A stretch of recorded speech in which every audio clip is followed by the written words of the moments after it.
Welcome back to another video, and in this video we're going to be continuing on with our macOS development with AppKit tutorial series. And in this particular tutorial we are going to be taking a look at how we can use user defaults in our macOS applications to persist small amounts of data.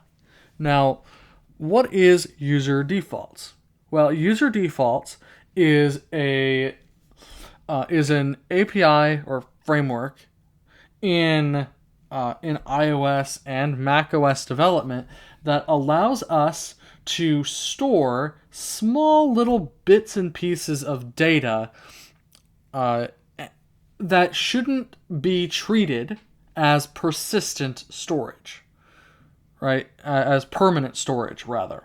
So when we think about stuff that should be stored in user defaults, we should be thinking user settings or toolbar customization, positionings, and all that sort of stuff. Those sorts of small bits of data that shouldn't be permanent storage is what's usually stored in user defaults.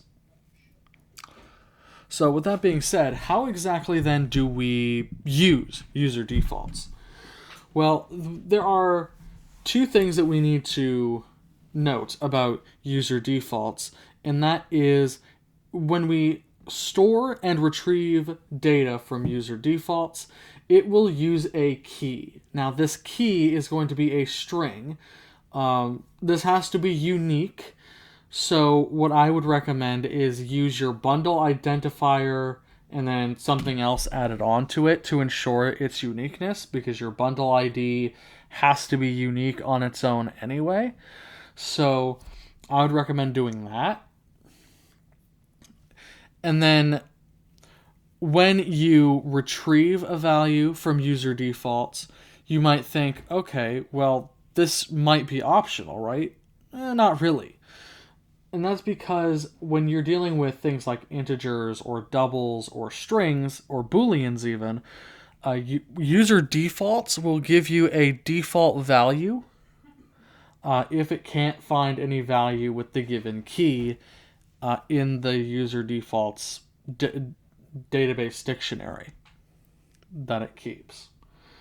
However, if it does, it will return the value that it finds. All right, so let's go ahead and get started. Now, to retrieve a value from user defaults, what you want to do is, when you go into Xcode, we will say let selected type equals user defaults dot standard. So the standard user defaults store dot, and then we have a couple different methods here. So integer for key retrieves an integer from user defaults for the given key. If it cannot find a value for stored in user defaults with the given key, the default value will be 0. The same thing goes for floats and doubles. For string, it does the same thing as integer, except it will try to find a string stored with the given key. And if it can't, it'll be an empty string that gets returned. Now, bool, this does the same thing. It'll search the user defaults data store for a Boolean value stored with the given key. If it cannot find a Boolean value with the given key, it will return false as its default. Right? So we'll say integer, because what we want to store in user defaults here is an integer. And what we're going to store in user defaults is the selected chart type. So much like in the last few videos, we're dealing with the same application where we have a SwiftUI chart hosted in an NS hosting view with 2 buttons for switching between the different chart types. And we want to store this in user defaults, so every time we rerun the app, the chart type the user selected is persisted and shown when the application is run. All right. All right. So here for the key that we want to try to retrieve, we will say something like com.joshrootdev.tutorial app mac appkit dot selected dash chart dash type. Now, I would also recommend that you store all of your user default keys as constants so you don't have to hard code them every time. Because if you hard code them every time, it's much more error prone. All right, so now that we're trying to retrieve a value from user defaults, we need to actually use this value somewhere. And we can use this inside of our configure method, where we have our hosting view being configured.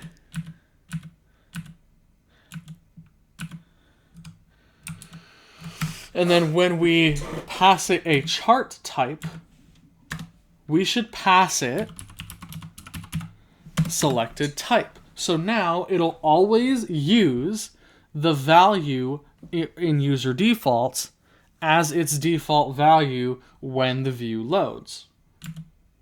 Every time we rerun the application. All right.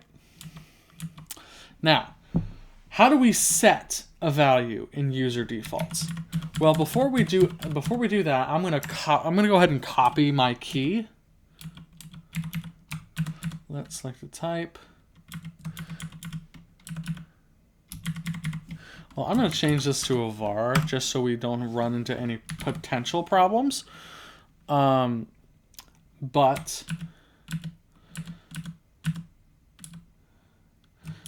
for key,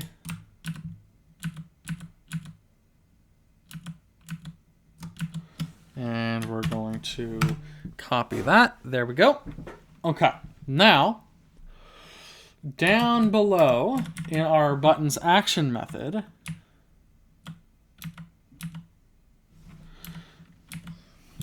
where above where we are reinitializing the root view of our hosting view,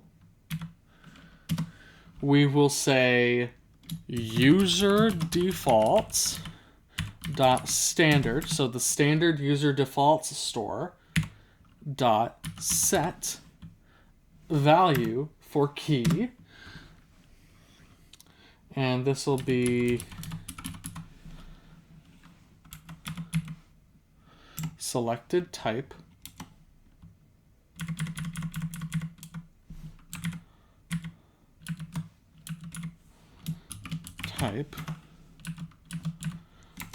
for key, and give it our key. Now, of course, we are using the local selected type constant inside of this method.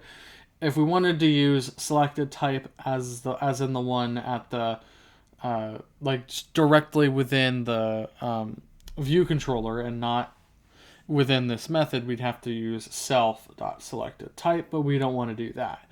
We want to use the type that we get from the tag of our sender, which is an NS button. And there we go. That is our code finished. Let's go ahead and save this and run. All right, so here's our app.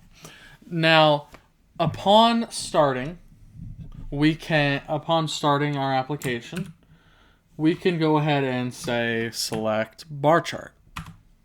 So Command 2 or click the button even.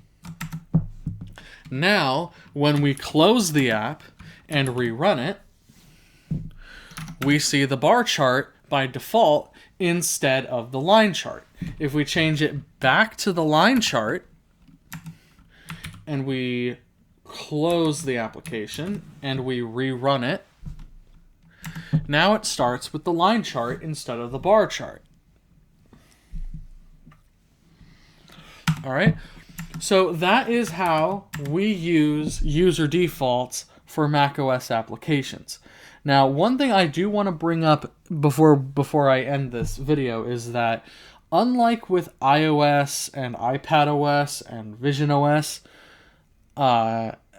you do not need a privacy manifest file. You only need a privacy manifest if you're using user defaults on anything that isn't macOS. All right, so that pretty much does it for this video, guys. Thank you all so very much for watching, and we'll see you in the next video.